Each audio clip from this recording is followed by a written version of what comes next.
Apoio Cultural Millennium, Centro de Línguas das Faculdades Trilógicas. Instituto de Ciência e Tecnologia Kepp e Pacheco, mantenedor das Faculdades Trilógicas Kepp e Pacheco e Nossa Senhora de Todos os Povos. Livraria Próton. Olá, caros telespectadores e alunos da nossa Faculdade Trilógica Kepp e Pacheco e Faculdade Trilógica Nossa Senhora de Todos os Povos. Estamos com os senhores mais uma vez para a transmissão dos conhecimentos dessa ciência chamada trilogia analítica. E hoje, Dr. Kepp, criador dessa escola de pensamento, que unifica os campos da ciência, da filosofia e da teologia, vai dar, sim, algumas dicas do comportamento neurótico do ser humano. Aliás, nos seus livros, ele costuma colocar que os elementos que são mais nocivos para a vida aqui do planeta são indivíduos neuróticos que galgam situações de poder e as instituições que servem aos interesses desses indivíduos. E coloca a família e a sociedade, no geral, como a base da vida, a base da sanidade.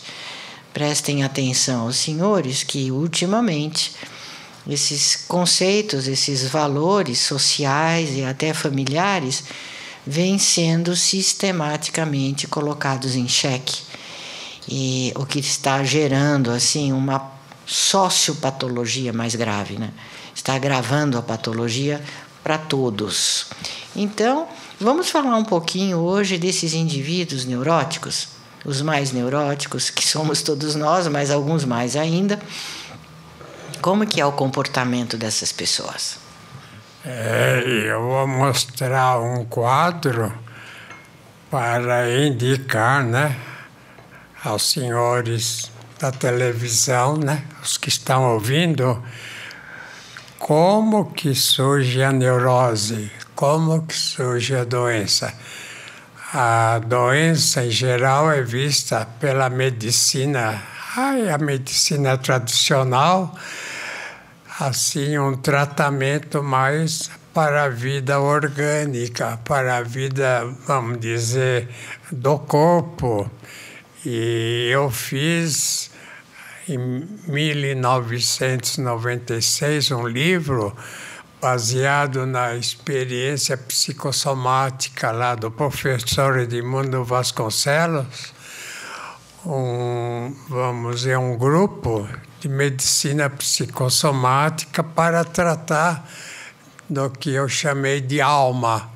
Então, até eu escrevi um livro chamado A Medicina da Alma, e esse livro para tratar do aspecto que a medicina em geral não trata, que a medicina até agora, né, a medicina moderna, a partir da ciência, não trata da vida psicológica, que é praticamente da alma. Então, eu gostaria de dizer o seguinte, que toda doença, mesmo do corpo, qualquer doença vem do espírito, vem da alma.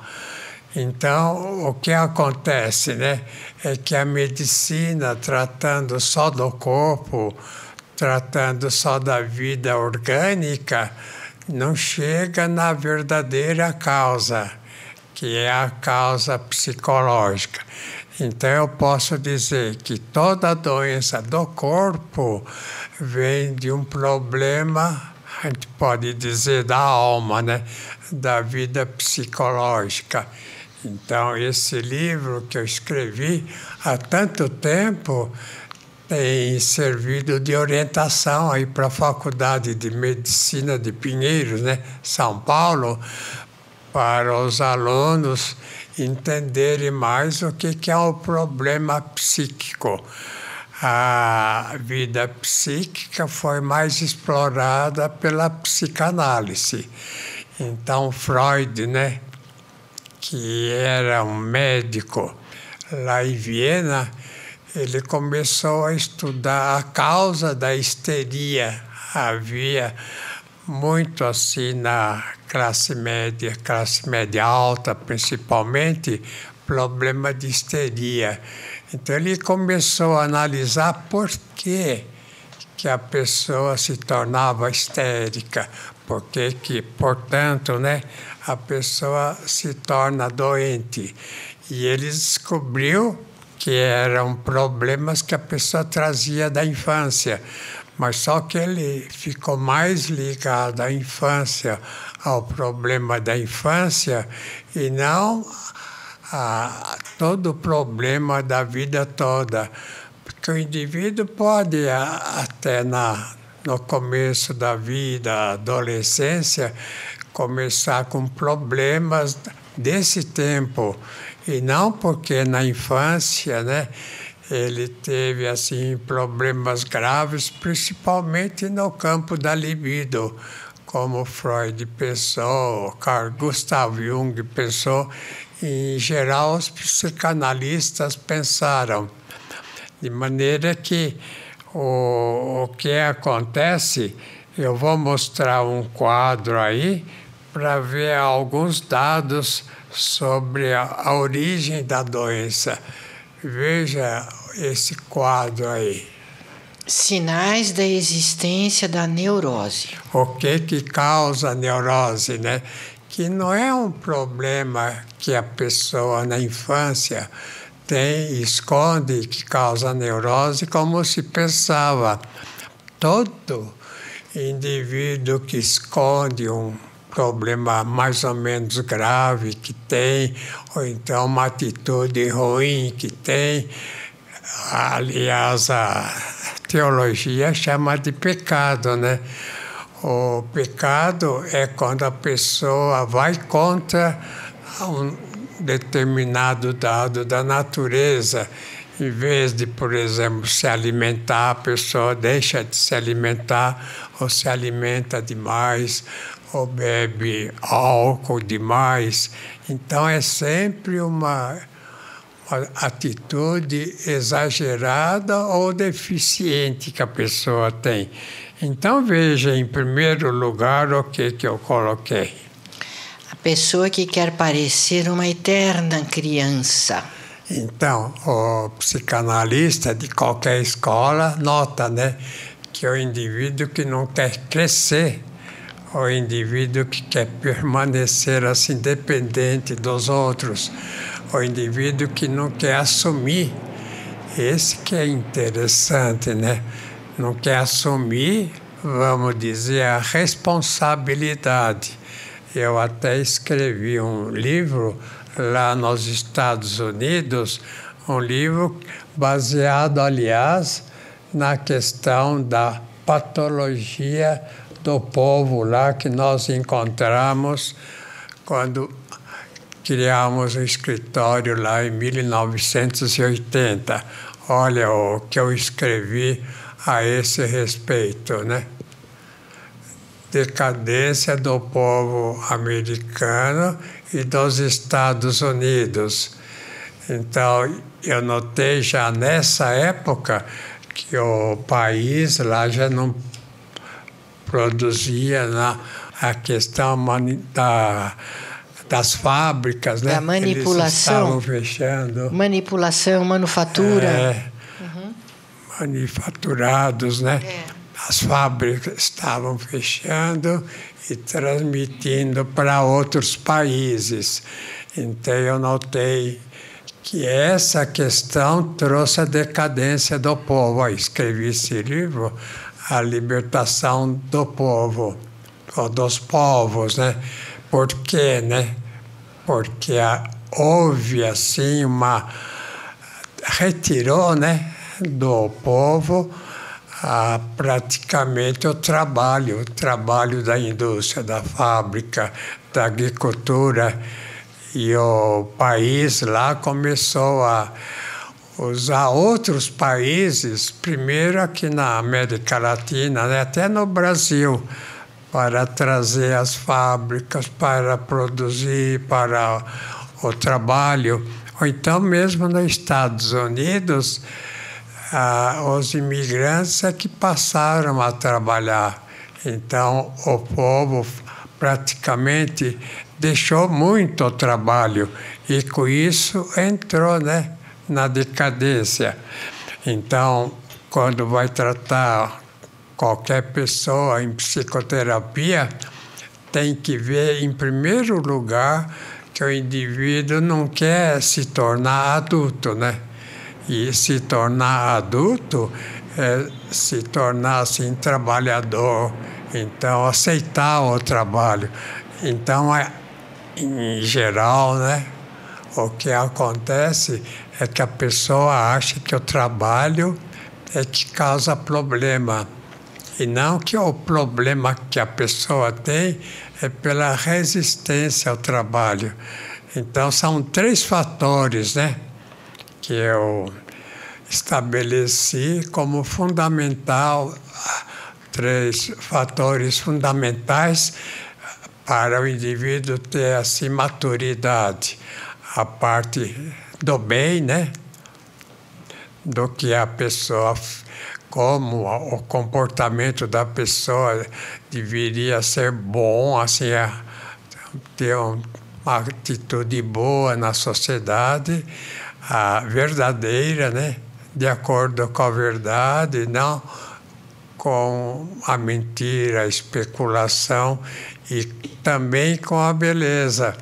Agora, o problema que houve lá também, houve muito nesse sentido, né, que o povo começou a sair da questão do trabalho, porque o que causa a neurose, né? O que causa o problema mental? Geralmente, o trabalho que a pessoa deixa ou o trabalho errado que faz. Por exemplo, o trabalho de fazer armas de guerra, armas assim para matar os outros, revólver, fuzil, canhão, esses enormes navios aí que carregam até porta-aviões, né? Que carregam até bombas nos aviões para atacar os outros. Então, o que causa, assim, vamos dizer, a neurose e até a psicose? É quando o ser humano ele começa ou deixar o trabalho ou, assim, fazer um trabalho errado. Agora, é claro, se o indivíduo, os extremos se tocam, né? Se ele só fica no trabalho dia e noite, sem parar para ser rico, para ser milionário, ele também se torna doente. Então, eu gostaria que vocês falassem. A Selma quer falar? Sim, Dr. Kepp, eu lembrei de um exemplo disso que o senhor trouxe, da atitude neurótica ligada à infantilidade, né? Eu atendi a uma menina adolescente, uma época, que quando ela veio para a terapia, ela se queixava que ela era muito baixinha e ela não iria crescer mais. Então, o diagnóstico médico, inclusive, com radiografia dos ossos, é que ela não iria mais crescer. E ela estava muito frustrada com isso. E foi um caso muito bonito, porque na terapia, ela entendendo essa neurose, justamente, que ela não queria se desenvolver, crescer como ser humano, crescer psiquicamente, né? Assumir responsabilidades na vida, etc. Ela teve crescimento físico, inclusive. Então, foi uma coisa muito bonita que aconteceu. Então, essa energética da consciência, o poder que tem, né? Quando a pessoa conscientiza um problema, essa energética mexe na estrutura óssea, física da pessoa, inclusive. Então, a pessoa que não aceita como ela é claro, né, que ela acaba ficando doente.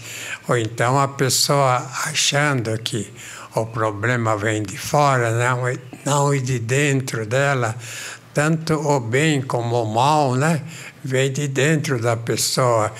Então, as pessoas que acham, por exemplo, é muito constante no Brasil, que indo para os Estados Unidos, ou então aceitando, né, a orientação de outros países, que elas, né, seriam assim felizes, etc. E é ao contrário, justamente a pessoa que acha que o mal ou o bem só vem de fora, essa pessoa fica doente. Então veja essa questão, né, da ideia de que a pessoa tem de que ela, para estar bem, tem assim que ir para o exterior, tem que ficar ou então viajando, né, para um monte de países ou até mudando, né, para um outro país. E justamente essa ideia que a pessoa tem é que causa a doença. Então seria bom a doutora, né, doutora Julieta, que estudou medicina em Cuba e tem conhecimento na Europa, que ela fale alguma coisa, porque a medicina cura só da sintomatologia, cura dos sintomas da doença e não das causas que estão, vamos dizer, na alma. Quer falar, doutora? Sim, nesse caso da eterna criança, na medicina nós também vemos, né, aquelas pessoas que são muito fixadas, né, no doce, por exemplo, e na obesidade, elas têm essa característica psíquica de muita dependência, de querer fazer as vontades, elas não conseguem se frustrar. Então, elas começam a visitar médicos, nutricionistas, terapeutas, né, para tentar se sobrepor, né, tentar lidar com esse vício. Mas, como não trata a parte psíquica, elas não conseguem e vira um desespero para eles. Então, quando na terapia trilógica o paciente vê as causas, né, que ela não quer crescer, que ela não quer amadurecer, nós vemos efeitos muito bonitos, né, que a pessoa consegue de fato sair, né, da fixação nessas etapas infantis. Eu escrevi um livro, A Teologia da Física, né? É praticamente a teologia nas ciências, né? A necessidade de colocar os problemas, vamos dizer, ligados assim à espiritualidade que causa a questão patológica. Veja novamente no gráfico, em segundo lugar, onde que estaria o início, né, da doença física e mental. O neurótico coloca-se acima de todos os outros. Quer dizer, essa atitude de se colocar lá em cima é chamada de soberba. A soberba seria a maior falha que o ser humano tem. Porque o que é a soberba, né? É o indivíduo que acha que ele sabe mais do que os outros, não sabendo. A soberba é a ideia que o indivíduo tem de saber, assim, dirigir os outros, que ele é que sabe como tem que fazer uma sociedade, como tem que fazer um trabalho e mudar tudo. A Heloísa quer falar? Sim, essa questão da soberba, como dentista, é mais difícil de atender uns clientes assim, muito soberbos, de eles não aceitarem a nossa orientação, né? O que nós vamos fazer, o nosso conhecimento, né? Eu sou formada há 39 anos. E, então, eles ficam achando que eles sabem como eu devo tratar, né? Então, coitados, eles sofrem muito com essa soberba e a gente tem dificuldade, né? E também eles não aceitam, às vezes é difícil de eles compreenderem como é importante esse lado emocional causando as doenças bucais, né? É muito importante a pessoa ter uma certa humildade e conhecer a verdadeira causa das doenças bucais, né, que é emocional, como eu vejo todo dia isso, né? Talvez novamente no quadro Em terceiro lugar, né, o que causa a doença, não só a doença mental, mas a doença até física. Veja em terceiro lugar. O neurótico quer estar sempre nos primeiros lugares. Quer dizer, quando a pessoa quer estar sempre em primeiro lugar, ela não aceita a humildade, né? Então veja a relação entre a questão da humildade, da pessoa se acha inferior, ou então da atitude da pessoa que se acha acima de todos os outros. Então é chamado até, Melanie Klein fala no livro dela, Inveja e Gratidão, que o Lúcifer, né? O Lúcifer acho que é o rei do inferno. Aí a gente não sabe bem, porque nunca nós fomos até lá. Então, o que acontece é isso. O Lúcifer, ele queria ser um Deus, né? Ou então estar acima de Deus. Então ele falou para os primeiros pais lá, não, se vocês desobedecerem ao Criador, se vocês agirem contra até o Criador, vocês vão ser maiores do Criador. Então, veja, na teologia, o indivíduo acha que ele, tendo assim, vamos dizer, uma atitude de pecado, como eles falam, a gente fala patologia, né? Patologia em ciência quer dizer pecado. Então, essa é a ideia que a própria Melanie Klein trouxe. O Freud, claro, né, ele também aceitou, vendo a questão da inveja, não só da soberba, mas da inveja, o indivíduo que quer estar acima, o indivíduo que, no caso nosso aí, né, que ele quer ter os primeiros lugares em tudo sem merecer, claro que ele fica doente. Então, o importante, né, para todos nós é que a gente aceite aqui e agora. Aceita onde a gente está, o que faz e agora no tempo. Então, se o indivíduo tem 80 anos e quer ter 20, ele, claro, né, fica doente. Ou, ao contrário, né, o indivíduo de 12 anos quer ter a capacidade de 30, 40, também, é claro, né? Ou então,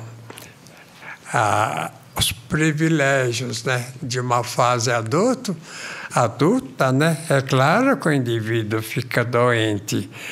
Agora, vamos em terceiro lugar ou quarto lugar, né? O que está escrito.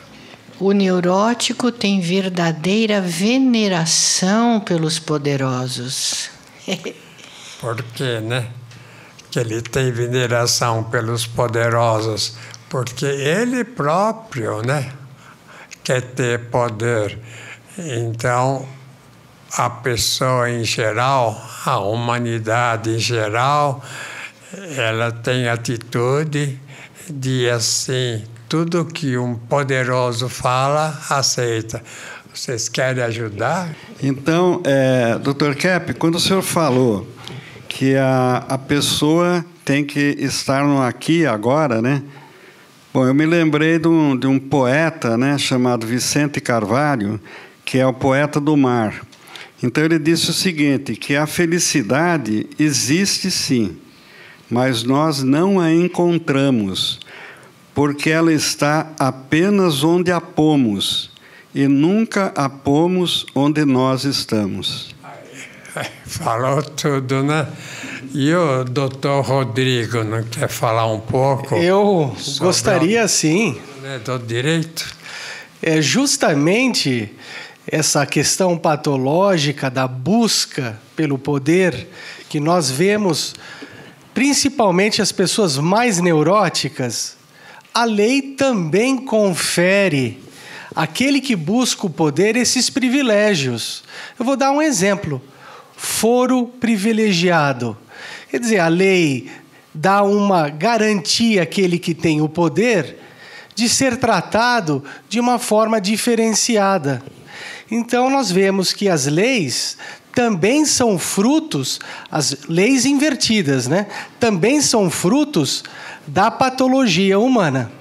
Agora, o advogado, em geral, ele faz o curso, né? Estuda direito e exerce a profissão para libertar, né, as pessoas delinquentes, né, da delinquência que fizeram. Então, a profissão do advogado se volta mais para isso, né, por causa, inclusive, das leis que criaram para dar, assim, vamos dizer, emprego para o advogado. Bom, então, voltamos na próxima semana. Até a próxima.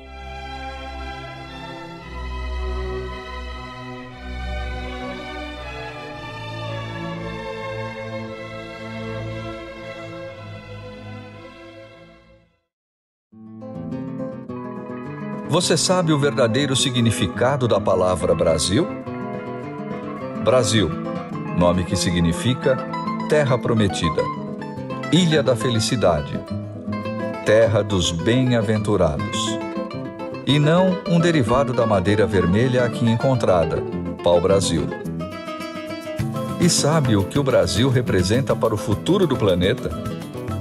As profecias e previsões sobre o Brasil, feitas por literatos, reis, filósofos, pensadores, cientistas, todas apontam um futuro radioso para a nossa pátria. O Brasil deverá ser o líder do novo mundo que surge precisamente agora, a Era de Ouro da humanidade, Quinto Império. Conheça a verdadeira história do Brasil que não nos é contada nos livros das escolas. História Secreta do Brasil. www.livrariaproton.com.br. Proton Editora, a editora oficial das Faculdades Trilógicas, Kepp e Pacheco.